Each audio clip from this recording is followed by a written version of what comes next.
All right, I don't know why, but I'm really excited about this game. This is a Shinobi in a really rare cabinet, or just a really unusual cabinet. I've never seen this cab before. It's I think it's a foreign cabinet, either Canada or Japan. Let me see. There's a tag back here.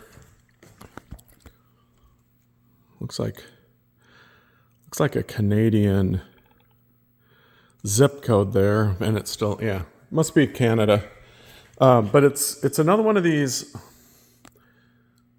It's pretty lightweight, made of nice quality plywood, and it's got Formica on it, so that's why you can see it's chipped off here.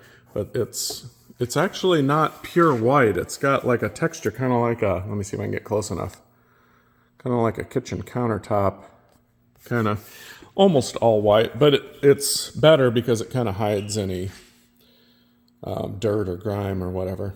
But anyway, fully working, great condition. I actually just rebuilt the monitor this morning. It's a Vision Pro, brand new Vision Pro monitor.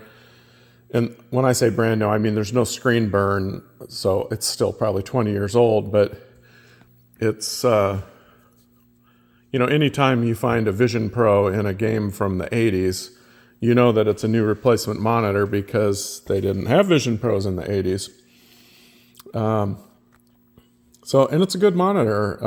It worked before the cap kit, but it had, Vision Pros get that kind of noise in the background where it looks like you've got some kind of interference going on, but if you replace all the caps, it goes away. So that's what I did. It's got locks.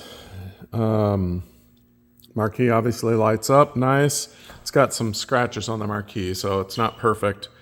I'm sure you can find a marquee on eBay for 20 or 30 bucks.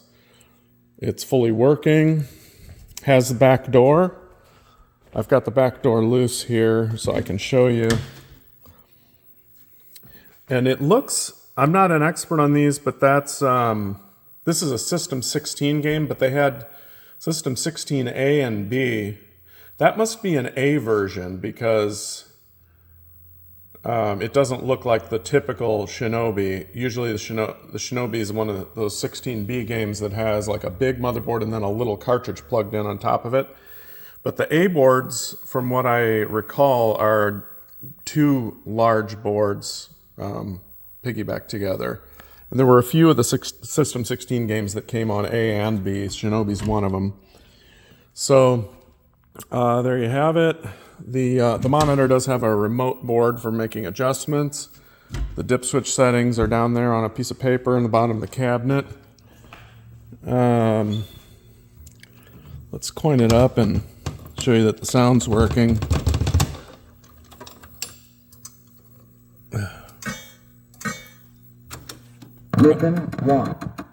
I don't know if I can do this with one hand.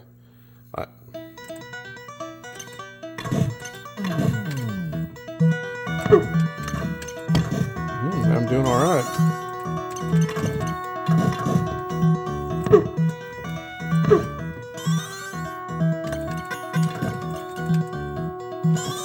Okay, so anyway, you can see it's fully working. It's a great game. I used to have no respect for it at all back in the day. But, I mean, this came out when I was in college and I wasn't really paying that much attention to arcade games. But since then, I've had so many people talk to me about what a great game it is that I've reevaluated it, and it is a pretty good game.